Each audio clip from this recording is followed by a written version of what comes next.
balik lagi podcast kita yang santai tapi tidak berbobot ya. Oke, hari ini kita bakal bahas topik yang cukup serius, yaitu tentang pencegahan dan penanganan kekerasan seksual atau bisa disebut juga dengan PPKS. Nah, kita bareng sama aku Ocha dan ada dua narasumber kita, yaitu Alisa sama Ricky. Hai. Hai, senang banget bisa sharing di sini. Halo guys, semoga orang kita bisa menambah insight ya. Oke, kita langsung masuk aja ya ke pembahasannya. Jadi banyak banget kasus kekerasan seksual yang sebenarnya terjadi di sekitar kita, tapi sering banget gak kelihatan ya. Iya. Nah, Elisa, kalau misalnya kekerasan seksual itu seperti apa?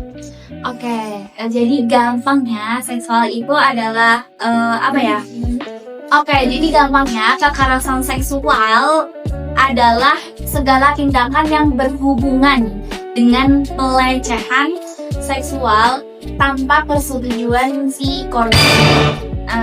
Nah, tapi kekerasan seksual itu bukan cuma fisik ada, bisa jadi di media sosial, misal ketikan yang menjerumus ke pelecehan itu bisa jadi juga seksualitas kan tanpa persetujuan si korban gitu. Betul banget. Kadang orang mikir kalau nggak ada sentuhan fisik itu tuh bukan termasuk kekerasan seksual. Padahal komentar-komentar yang jurus atau chat yang nggak pantas itu juga termasuk. Nah, biar lebih kebayang kita bahas contohnya aja ya. Jadi ini dari kejadian nyata yang kita samakan aja kali ya. Iya. Jadi ada seorang mahasiswa ini, sebut aja si Ija. Dia sering banget banyak pesan gitu dari seniornya yang awalnya biasa aja, tapi lama-lama itu jadi nyaman. Terus kayak ngasih tutup terus, ngasih komentar ke anak fisik, sampai maksa si Ija itu takut nolong karena si seniornya itu punya pengaruh besar gitu di organisasi. Nah, ini contoh yang sering banget terjadi. Ada relasi kuasa di situ tuh senior ada junior, yang dimana korban jadi merasa tertekan dan nggak bisa nolak. Dan yang bahayanya tuh kadang pelaku merasa itu tuh hal biasa atau yang bisa dijadiin candaan gitu kan, padahal itu tuh udah masuk kategori pelecehan. Apalagi kalau si Ijah ini tadi tuh udah merasa gak nyaman kan, nah itu tuh udah masuk ke dalam ranah pelecehan. Iya, dan bikin miris sih, korban malah sering kayak disalahkan, kayak kenapa diladenin atau kenapa enggak dari awal tuh nolong. Nah, itu tuh namanya victim blaming, atau sekarang tuh lebih ke blame victim ya. Padahal yang salah kan jelas pelaku, tapi korban malah sering berada di posisi kayak lebih yang kayak merasa dirugikan gitu loh. Karena kan si korban itu kayak jadi merasa takut, terus kayak bingung, terus dia malu, dijauhi, kayak gitu kan. Dia tuh merasa bersalah, padahal kan bukan dia yang salah, si pelakunya yang salah. Makanya penting banget kita sebagai bukan support korban, bukan malah menghakimi. Oke. Sekarang kita bahas dampaknya ya. Jadi dampak kekerasan seksual itu sejauh apa sih?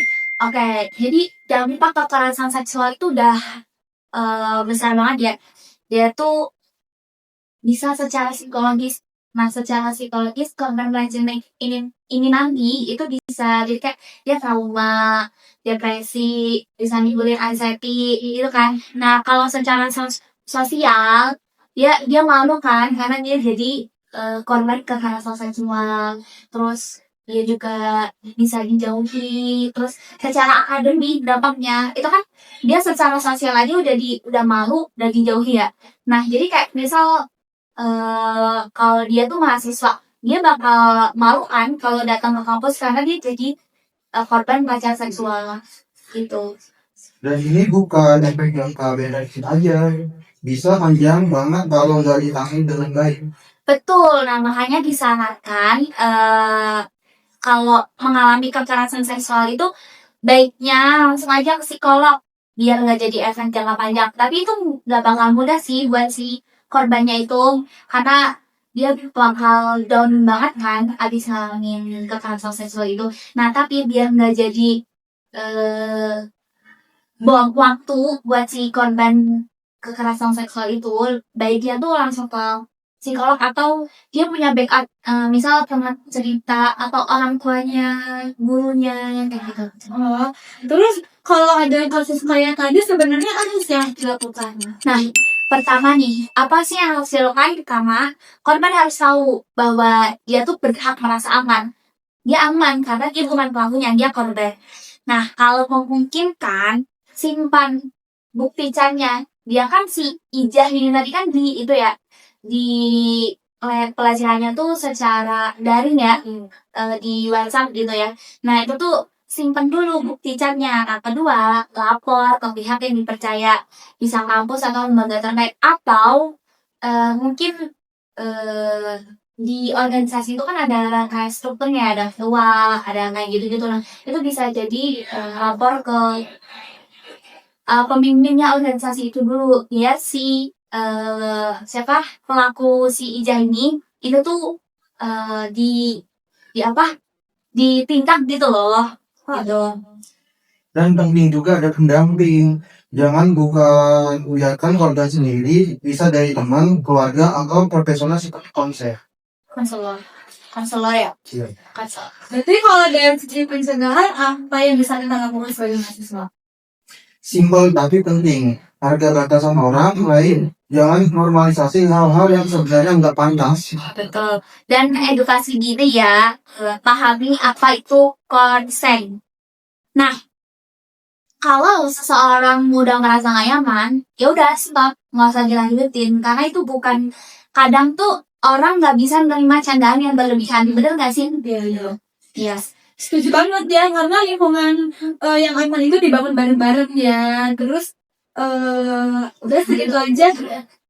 Bentar, ini kan baru-baru ini kan ada hot news ya yang tentang kekerasan seksual di PTN ternama ya. Nah, itu kan dalam grup chat ya. Nah, itu tuh contoh nyata bahwa kekerasan seksual itu bukan hanya pada fisik, tapi juga bisa lewat tindakan. Nah, itu juga bisa ditindak, dipidana gitu. Bukan cuma fisik aja.